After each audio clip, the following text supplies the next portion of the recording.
aqueles crimes que foram praticados antes da diplomação, como propostos, devem ficar a cargo das instâncias ordinárias apropriadas. Polícia Federal cumpre mandados de busca e apreensão e prisão em operação que mira doleiros suspeitos de envolvimento em crimes investigados pela Lava Jato. Ministro Dias Toffoli, do Supremo Tribunal Federal, rejeita pedido da defesa do ex-presidente Lula para transferir processos sobre reforma do sítio de Atibaia para a Justiça Federal de São Paulo. A produção foi liberada aqui na Paraíba depois que a Justiça Federal autorizou o cultivo e a manipulação da maconha para fins medicinais. A árvore, símbolo do nosso país, está presente em boa parte das orquestras do mundo.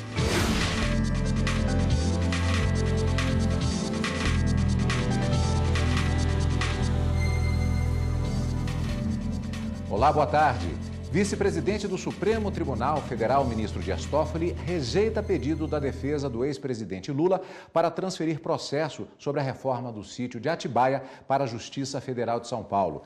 Quem tem mais informações a respeito desse assunto e com quem vamos conversar agora é a repórter Evne Araújo. Boa tarde, Evne.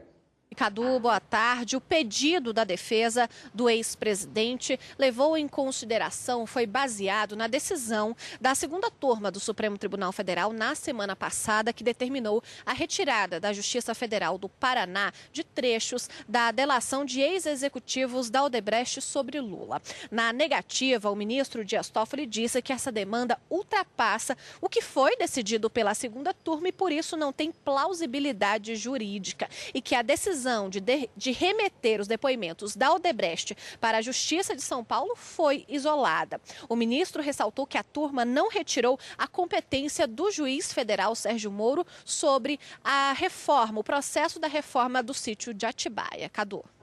Obrigado, Evne. E hoje é quinta-feira, dia de sessão plenária, por isso o Supremo Tribunal Federal deve retomar daqui a pouco o julgamento sobre a restrição do foro por prerrogativa de função, o chamado foro privilegiado a parlamentares. Ontem a sessão plenária foi toda dedicada a esse julgamento.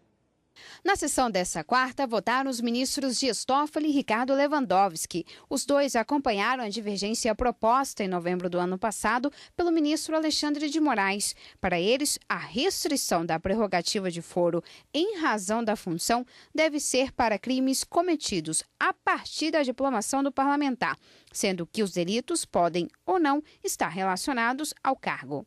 Ressalvando minha posição pessoal quanto à impossibilidade de se interpretar restritivamente a prerrogativa de foro dos membros do Congresso Nacional junto ao Supremo Tribunal Federal, eu resolvo a questão de ordem no sentido de, primeiro, fixar a competência do Supremo Tribunal Federal para processar e julgar os membros do Congresso Nacional exclusivamente quanto aos crimes praticados após a diplomação, marco objetivo, independentemente de sua relação ou não com a função pública em questão. Esta solução proposta pelo ministro Alexandre de Moraes, a meu ver, protege o parlamentar contra, digamos assim, alguma ação de natureza temerária que possa, eventualmente, tisnar ou dificultar o pleno exercício do mandato.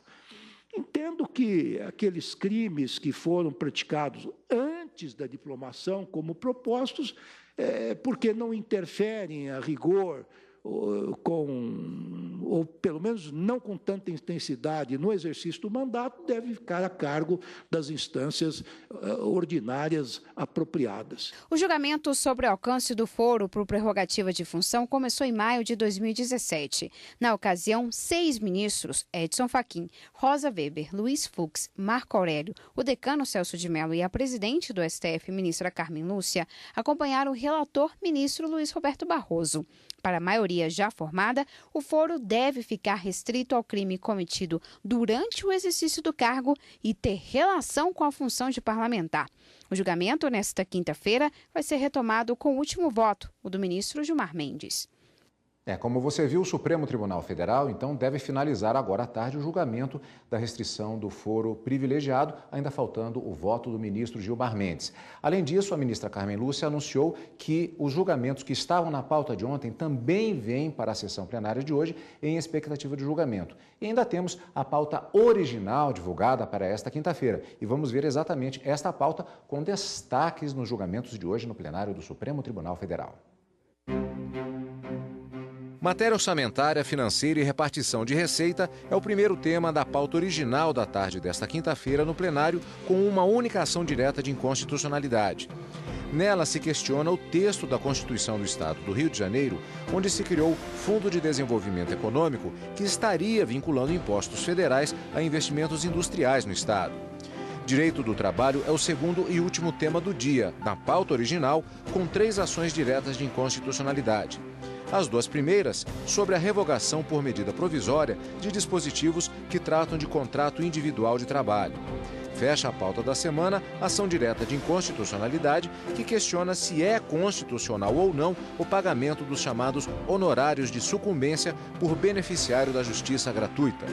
Mais informações sobre a pauta de julgamentos no site do Supremo Tribunal Federal, stf.jus.br. E você acompanha os julgamentos da Suprema Corte daqui a pouco, a partir das 2 da tarde, comigo e com a consultora jurídica Karina Zucolotto, é claro, aqui na TV Justiça. E a restrição do foro privilegiado foi pauta da agenda de hoje da presidente do Supremo Tribunal Federal e do Conselho Nacional de Justiça, ministra Carmen Lúcia. Representantes da Havas, uma rede online de abaixo-assinados, entregaram hoje para a presidente do Supremo Tribunal Federal, ministra Carmen Lúcia, um documento com mais de 2 milhões de assinaturas de pessoas que pedem o fim do foro privilegiado. A cerimônia foi acompanhada pelo deputado federal Alessandro Molon, do PSB do Rio de Janeiro. Segundo o parlamentar, 8 em cada 10 brasileiros apoiam a medida. Para a política, a restrição do foro traz uma grande contribuição, porque ela vai desincentivar maus cidadãos a buscarem a política para se esconder. Até agora, com o foro privilegiado, a imunidade parlamentar tem representado impunidade. E é fundamental que isso acabe, para que venha para a política quem queira servir a população na política e não para se esconder na política dos crimes que praticou, que queira praticar. Operação Câmbio Desligo da Polícia Federal cumpre 43 mandados de prisão no Distrito Federal, em 4 estados e até no exterior. E por isso, mais uma chamada de repórter da equipe da TV Justiça, do Jornal da Justiça, segunda edição. Primeira edição, conversamos agora com o repórter Gabriel Ciafrei. Boa tarde, Gabriel. Oi, Cadu, boa tarde para você, boa tarde a todos. A operação de hoje mira doleiros e também clientes suspeitos de envolvimento em crimes investigados na Operação Lava Jato. A polícia cumpre na Operação Câmbio Desliga 100 mandados judiciais. São 51 de busca e apreensão e 49 de prisão preventiva, sendo 6 deles no Paraguai e também no Uruguai. Há suspeitas de que estes doleiros teriam prestado serviços a ex-políticos, como o ex-governador do Rio de Janeiro, Sérgio Cabral, e também a construtora Odebrecht. Há indícios também de que eles tenham movimentado cerca de 1 bilhão e 600 milhões de dólares por meio de offshores. Os investigados podem responder por evasão de divisas e lavagem de dinheiro. Cadu. Obrigado, Gabriel. STJ aceita denúncia contra a conselheira de Tribunal de Contas de Sergipe, acusada de desviar verba pública para a campanha eleitoral do marido. A denúncia de peculato feita pelo Ministério Público Federal é relativa ao período em que Maria Angélica Guimarães Marinho, conselheira do Tribunal de Contas de Sergipe, ocupou o cargo de presidente da Assembleia Legislativa do Estado. A conselheira teria proposto emenda parlamentar para destinar R$180 mil para 2 entidades assistenciais de fachada. O dinheiro teria sido desviado para financiar a campanha eleitoral do marido e do grupo político a que ele pertencia em 2014. O pedido foi analisado pela Corte Especial do STJ, que, por maioria de votos, recebeu a denúncia contra a conselheira e mais 2 gestores das instituições assistenciais supostamente envolvidas no crime. A defesa da conselheira argumentou que a denúncia não descreveu adequadamente as supostas condutas ilícitas cometidas por ela. Além disso, afirmou que a destinação das verbas cumpriu os requisitos da lei. Mas o relator da ação no STJ, ministro Benedito Gonçalves, destacou que a acusação aponta indícios de uso inconsistente do dinheiro destinado pela Assembleia às instituições. Segundo o Ministério Público, uma das entidades adquiriu mais de 3 mil litros de óleo diesel, mas as 2 ambulâncias da instituição eram movidas a gasolina. Dessa forma, o ministro concluiu que há indícios mínimos de que os 3 denunciados agiram de consciência para permitir que os supostos desvios ocorressem. E você vai ver no próximo bloco do Jornal da Justiça, primeira edição. Justiça da Paraíba autoriza a instituição a produzir o medicamento canabidiol. A produção foi liberada aqui na Paraíba depois que a Justiça Federal autorizou o cultivo e a manipulação da maconha para fins medicinais.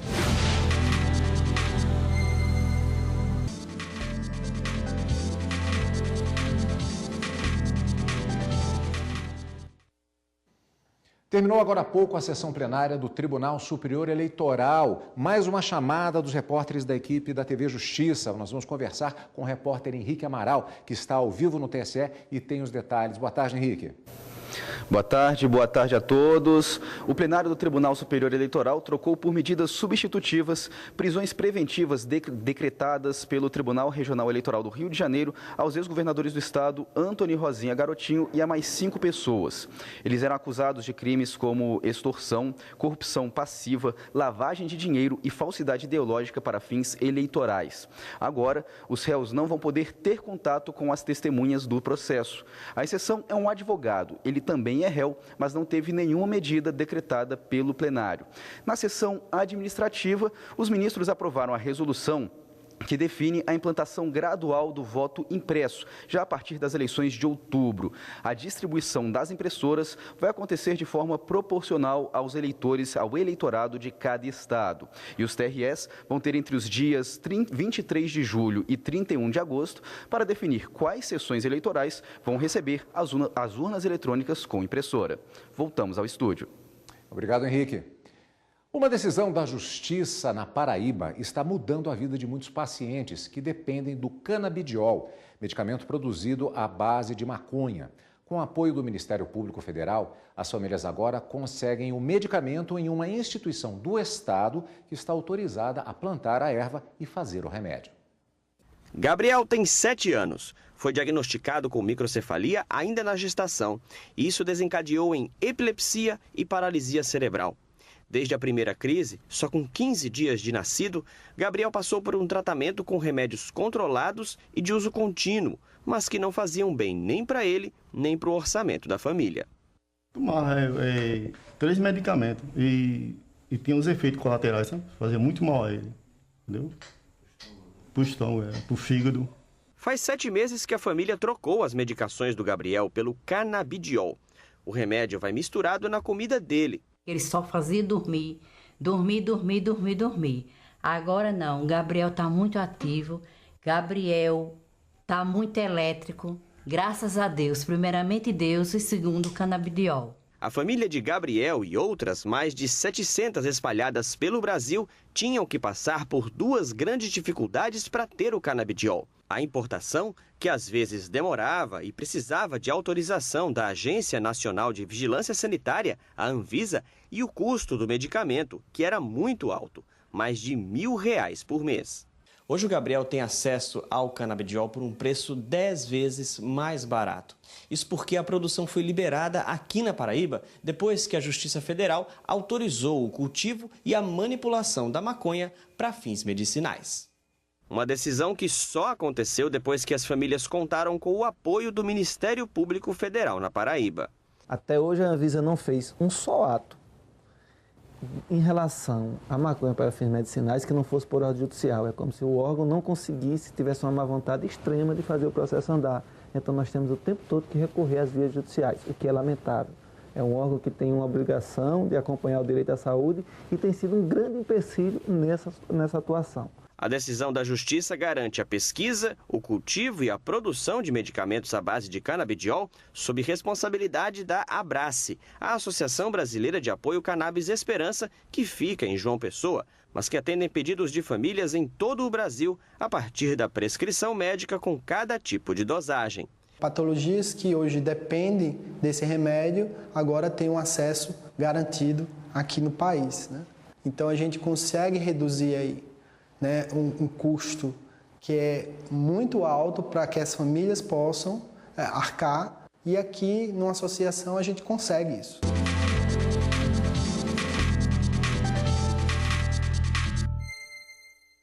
Para falar mais sobre este assunto, recebemos aqui nos estúdios da TV Justiça a advogada Thaís Baia, que é especialista em bioética e saúde. É especialista e mestre, na verdade, em bioética também e saúde. Eu gostaria de começar com uma pergunta que é um tema que está ligado muito à questão moral e ética e também do momento presente que vivemos, que é de muita polarização, particularmente em temas como esse. Se defende, de um lado, a liberação total da maconha e há grupos que condenam o próprio uso em qualquer circunstância. Esse tipo de debate, ele tem polarizado essa discussão? Há muito preconceito de ambos os lados? Exatamente, como você disse, a gente vive esse momento de polarização e esse assunto é um assunto que não foge, né, dessa polarização, infelizmente. Eu acho que é uma tristeza que a gente perceba como isso acontece hoje em dia. Mas é um assunto que, sim, a gente percebe preconceitos tanto para as pessoas que são favoráveis como para as pessoas que têm um posicionamento contrário. E também é interessante a gente frisar que esse assunto é um assunto que tem diversos posicionamentos e não só a questão do sou a favor ou sou contra, né? Justamente porque tem a questão do uso medicinal. Existe um ponto interessante em relação ao uso medicinal, que é o fato de que, na verdade, ele não é permitido, não existe uma lei, mas existem resoluções administrativas e judiciais que autorizam. De que maneira isso está funcionando? Exatamente como você colocou, a gente não dá para falar que no Brasil hoje é possível, é permitido, porque nós temos o âmbito administrativo, no caso a Anvisa, que é o nosso órgão de controle, nossa agência reguladora. A Anvisa tem uma competência vasta e dentre essas competências ela acaba tocando aí, tangenciando a questão de medicamentos, né? E, por outro lado, nós temos decisões judiciais, então os pacientes, suas famílias, eles se utilizam de prescrições médicas e vão pedir o tratamento junto à justiça e conseguem decisões favoráveis. O cultivo também, ele fica na mesma situação. O cultivo ele fica na mesma situação. O que é interessante a gente perceber é que, desde o começo, a gente pode falar que traçar uma linha cronológica, que essa questão do uso medicinal do canabidiol, que é um componente da maconha, ele teve assim, um ápice grande, um boom em 2014, com o caso da menina Anne Fischer, que conseguiu mudar muitas questões administrativas dentro da Anvisa e decisões judiciais. E de lá para cá, a gente vê esse aumento, esse melhor entendimento, talvez, a gente pode colocar assim, e que hoje a gente já percebe justamente o quê? A possibilidade de cultivo, porque o cultivo, a rigor, na lei de entorpecentes, é proibido no Brasil. Existe a possibilidade de qualquer pessoa que tenha um parente, normalmente crianças, inclusive, que tenham a necessidade de fazer o uso por exemplo, do canabidiol especificamente, existe uma lista de doenças como há para se tentar pedir a liberação, ou qualquer pessoa, de que maneira está sendo feito? Qualquer pessoa pode pedir? Como é que é isso?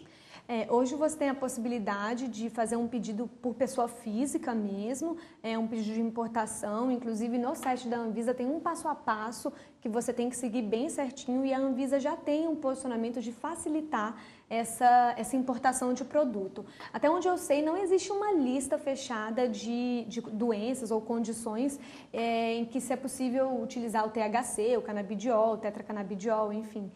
Até onde eu sei, não existe uma lista fechada. Então, o médico se utiliza da sua autonomia, né, técnica, que é conferida pelas resoluções, pelo CFM, pelo próprio Estado brasileiro, né?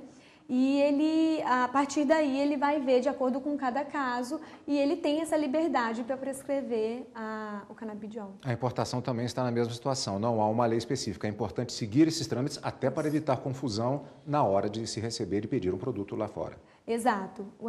Em relação à importação, a gente já percebe esse posicionamento mais aberto e, inclusive, resolução administrativa no âmbito da Anvisa. Doutora, é um assunto muito interessante, mais perguntas sempre surgem, mas, infelizmente, o nosso tempo está esgotado. Muito obrigado pelos esclarecimentos. Eu que agradeço. E ainda nesta edição do Jornal da Justiça, no Dia do Pau-Brasil, veja como a madeira da árvore é utilizada para produzir instrumentos musicais. A árvore, símbolo do nosso país, está presente em boa parte das orquestras do mundo.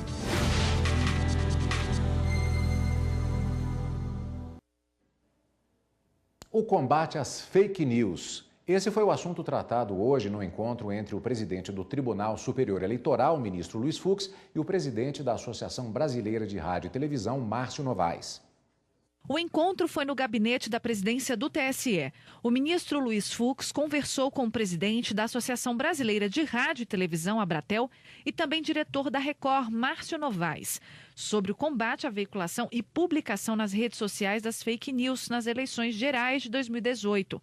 A Abratel fará um seminário sobre o tema no mês que vem. A importância da participação, não só do ministro Fux, mas de toda a estrutura do Tribunal Superior Eleitoral brasileiro, neste ano eleitoral, com a preocupação que todos nós temos, seja o setor de radiodifusão, seja os eleitores, seja toda a população, sejam todos os envolvidos nesse processo, é fundamental que a gente discuta isso. O importante é encontrar soluções, encontrar maneiras que possam evitar que as pessoas sejam, de qualquer modo, principalmente pelas notícias falsas, induzidas a cometerem erros. Os dois falaram também sobre a importância do trabalho prestado pelos meios de comunicação. Mostrar à população que ela tem, sim, um canal, ela tem uma informação, ela tem um caminho para encontrar as respostas das dúvidas e das informações que elas precisam ter com segurança, que é a imprensa livre e a imprensa séria, profissional que nós temos hoje.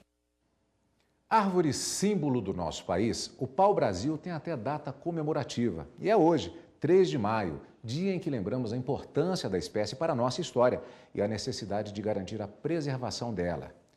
A beleza já é conhecida, mas o que muita gente não sabe é que a madeira do pau-brasil é considerada a melhor do mundo para a confecção de alguns instrumentos musicais. É isso mesmo. E na planta ainda são encontradas substâncias com potencial de curar doenças graves. É a árvore que dá nome ao nosso país, a única no mundo a batizar uma nação. Falar do pau-brasil é fazer um resgate da nossa história. O pau-brasil foi a primeira atividade econômica do país. A história nos revela que a madeira foi a riqueza que mais chamou a atenção dos portugueses, comandados pelo navegador Pedro Álvares Cabral. A exploração da espécie era estimulada basicamente pela abundância e resistência da madeira. No tronco da árvore, o pigmento vermelho extraído passou a ser usado para tingir roupas. O que muita gente não sabe é que o pau-brasil também pode ser um grande aliado no tratamento de algumas doenças crônicas. Isso foi descoberto por pesquisadores da Universidade Federal de Pernambuco. O pau-brasil, ele apresenta propriedades medicinais bem importantes, para vários tipos de patologia, como, por exemplo, atividade anti-inflamatória. Ele é utilizado como um tônico também e principalmente ação cicatrizante. O pau-brasil também tem uma importante função na música. É isso mesmo, a árvore símbolo do nosso país está presente em boa parte das orquestras do mundo. O arco feito com a madeira, usado em violinos, por exemplo, é mais denso e flexível. Isso foi descoberto em meados do século XVIII por fabricantes franceses. O pau-brasil ele é mais denso, ele tem uma densidade muito maior, mais que o carvalho, Ele tem uma estabilidade muito grande ao tocar. Quando você toca o instrumento, o arco vibra, que passa para os seus dedos, da mão. Aqui você vai ter noção do som que você vai querer tirar. Se é um som mais forte, mais limpo, mais sujo, Então, vem da vibração. Em São Paulo, conversamos com esse outro músico. Foram anos de estudo, até Felipe descobrir a relação do pau-brasil com a música. Tive a oportunidade de tocar com um arco francês. Por curiosidade, foi um professor alemão meu, que estava aqui no Brasil. Eu peguei esse arco que ele trouxe, embora ele seja alemão, o arco era francês, eu olhei, toquei e falei, esse arco é perfeito. Aí eu comecei a estudar os grandes arquetários franceses. Eles tinham já chegado à conclusão, há mais de 180, 200 anos atrás, que o pau-brasil era a melhor madeira para o arco. Por quê? Porque ele tem uma sonoridade incrível. Se a gente pegar uma baqueta de pau-brasil e tanger ela, aqui no ambiente vocês vão ouvir o som. Ela vibra.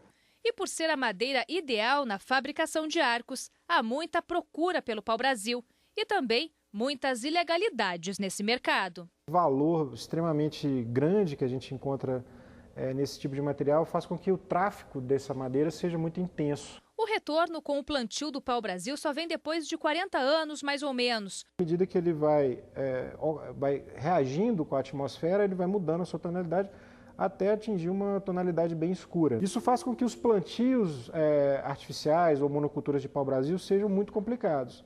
Porque se você planta o pau-brasil usando uma metodologia, por exemplo, que a gente utiliza para plantar eucalipto em larga escala, a gente só consegue essa parte branca. Ele não teve tempo de formar a madeira que realmente tem valor. Foram 375 anos de exploração econômica do pau-brasil, segundo o Ministério do Meio Ambiente. A preservação da espécie é importante. No caso do pau-brasil, não há outra árvore com as mesmas características. Folhas assimétricas e espinhos nos galhos e tronco. A tinta vermelha. E o conjunto ainda forma uma paisagem rara de beleza.